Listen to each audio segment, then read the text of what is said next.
Okay, just to set this up a little bit, we're going to be talking about your first period 8th grade intervention class. And this is a class for students who have been designated as ones needing extra help in their regular English classes. So they're given a full class period extra beyond the classes that they're taking. And I think you have a number of these students, I notice, are also students in your 4th period class, and I think you also said... just one. Just one, yeah, right. And then you have a number that are in your 3rd period classes. 3rd and 5th. 3rd and 5th as well, right. And just to elaborate a little bit more on that, the concern that you had expressed pretty much from the beginning of the year, because you've had responsibility for this class since the beginning of the year, was that you didn't feel your students were using the full period of class time productively, to put it very kindly. So the goal that you had articulated to me was, I want to figure out ways that I can ensure that the students are using the class time that they have more productively. Yes. Okay. So I guess my biggest concern is really finding what motivates them, because they're all so different, and they all have different backgrounds and different expectations from their parents and very different reading levels. So I'm trying my best to kind of individualize my expectations for each of them, setting goals that I know they can reach that are manageable, that might not be manageable for someone else in the class. So in this class, you really do have to individualize instruction in a much more dramatic way. Yeah. Right. Yeah, and I should say there were 15 students in the class this morning. Is that the regular number? I think there's usually 18 17 right, or 18. Right. But 15 or 18 is a reasonable number to have a goal of being able to largely individualize. Yeah, exactly. I spend much more time individually with them than I do in the mainstream You could class. possibly do Yeah. It was a class of anywhere from 28 to 35. Yeah. And I've noticed a lot of them are improving since the beginning of the year, but there's still some who I have no idea, like, how to motivate them. Some who just refuse to read. They haven't even opened the book. They get really frustrated easily. Right. So, and the book, again... My Brother Sam is Dead. A historical novel. Yeah, historical fiction. About a boy their age, so I thought that might interest them. And most of them are interested in it, but there's still some who I feel like I've tried everything and I can't get them to work. Yeah, written for middle school students, too. So, yeah. Something that, I mean, obviously different time period, but I feel like the experiences can definitely be relatable, like with struggling with family and where do my beliefs lie. Yeah, right. So many points of entry for students, except for those students who are elective. Yeah, they're just turned off to it. Yeah, illiterate students.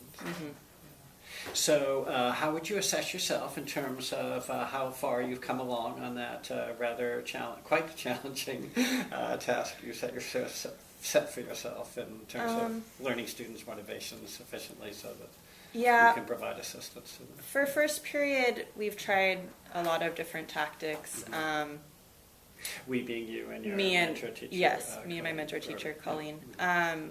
Some that are more general, just by like having them move their seats around, or just giving whole class instruction. So I've noticed that it's very helpful if I give individual attention to them. I can't just give the whole class direction and expect them to focus and understand what I'm saying. I really have to go up to each of them, ask what they're working on, ask what they're trying to get done for the day. Because I've noticed that they won't hear me, or they have too many distractions sitting with others. So it's that individual attention that I've really been trying to focus on since the beginning of the year. I was wondering actually about that. I mean, that's helpful for me to explain that, because I was surprised that there wasn't an introduction to the class, not whole class instruction, but an introduction that you might have that would be similar to a workshop-based class, where you would say, today there are certain numbers of students working on their revision, certain number of students that are writing illustrations. Basically you do sort of a state of the class. Here are the things that people are doing. Right. But sometimes it's helpful for students to know, this is what I'm doing in relation to what other students in the class are doing that are different than what I'm doing. And I tried to not alienate those few students who are maybe way behind. Right. So I don't always want to say things like, this is what most of the class is doing, you're way behind, because this is the time for them to catch up, and I don't want to interesting. punish So them that for might that. be a source of public humiliation. Yeah, in some ways. Good point. I hadn't. Yeah, hadn't and a thought lot of about them are that. fairly sensitive in that way. They don't want to feel stupid or left behind or something like that. Yeah. Good. Could you describe the extent to which you feel you have accomplished those goals and are pleased with what you're seeing in the first period intervention class, and the degree to which you still see further challenges ahead? Yeah, well, there's definitely improvement in those students who were at first so resistant to doing any work. They now are finding little ways in which they're interested in the work, and they're letting that guide them. So there's some students who would never write anything, and now slowly with me helping them, they're starting to discover that they can do it. I feel like it's more them figuring out that they are capable of it, because before it was like, I can't do this, I'm in this class because I'm stupid. So now I think I'm slowly helping them just little by little realize that they can do it. I know a lot of them are afraid to ask for help sometimes, so I've been trying to insert myself in and just say, hey, can I help you out? I'm here to help you. Not here to, give you a bad grade or punish you or anything like that. So I feel like I've just been more attentive to their needs in that way. Are you saying that some students, at least from your perception of them and the way they talk about the class, some students regard the class as equivalent to detention? A lot of them, at least at the beginning of the year, felt that way, definitely.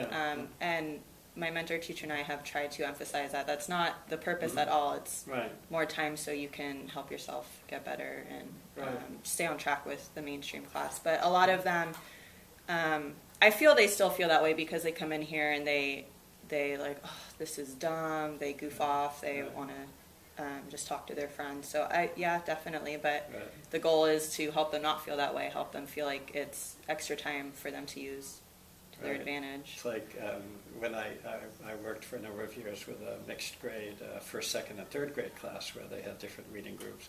And one student essentially said to me, a third grader one time, you may call me a robin or a starling or whatever, but I know perfectly well I'm a banana slug. Oh, no. Yeah, I don't. I mean, you can invent all the names you want, but I get the message. Yeah. I'm a slow reader. Yeah, and it's hard to, they can't help but feel that way if they have this whole extra class for that time, but we're trying to help them realize that it's not because you're dumb, it's because you just need that extra attention to reading and writing. Right, that we're here to benefit you. Yeah. Good. And so going forward, what do you see as the specific practices that you'd like to continue, and what do you see as the practices you'd like to introduce that maybe you haven't introduced yet, or changes in behavior that you haven't yet seen?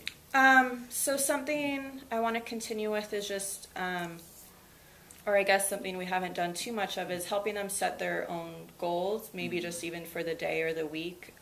We've tried giving them like checklists, like make sure you do these 3 things today, try to get those done.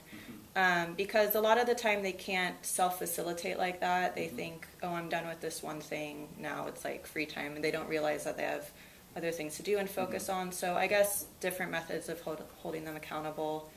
Either those checklists like that, or we can try maybe all together writing down daily or weekly goals, and they can keep track of that. Something to help keep them on track. Right, a method, like a routine. Right, because I realize as of now I'm just kind of going around and saying, what do you have to work on today? And I feel like if they either wrote it down or had an idea themselves, it wouldn't be such a chore, I guess, to like move on to the next thing. And in fact, you had done that in the last time I observed. Yeah. First period class. Yeah, it went okay, it kind of confused some of them because they weren't sure what the checklist was. Do they say, oh, I already did this? Do I check it off? Or those are the things I have to do. So next time we do that, I'll just make it more clear. And Nice. And then things to work on. Mm-hmm. I still want to figure out ways to maybe help them work together. Some students, they say, oh, we can work together in a pair, and then they end up talking or being off task. But there are tables who really do work well together. The girls often work well together, the 4 girls at the front Yes, table. I wondered about that, yeah. Yeah, and I don't know if it's true, just because they're all girls together or what, but they seem to always stay on task, or most of the time at least. So I want to figure out where they are most successful, if it's sitting alone and having that alone time, or if it's grouping them with one person or 2 people, how to group them, maybe, 2 people who are stuck on the same thing, or one person who's done it can help the other person. So I want to figure out ways to seat them, because it can either go great or go terrible. They're either very on task or very off task. Right, interesting. Yeah, you had mentioned that. Yeah, I was wondering about the boy sitting at the table behind the girls who had the Post-it note stuck to his forehead and the other one stuck to his nose. Yeah. And I was wondering, I wonder how well he's going to work with the other students. Yeah, and some days they both get their work done, and some days they don't. So that's another thing to figure out, what motivates them best that day. Yeah, the change in the behavior just from the opening minutes to the next minutes was quite surprising. Yeah. Good. Yeah. Good, Sarah. Thank you very much. That will conclude our first part of the video, and then I'll turn it off and Okay. do the Sounds second good. part. Yeah.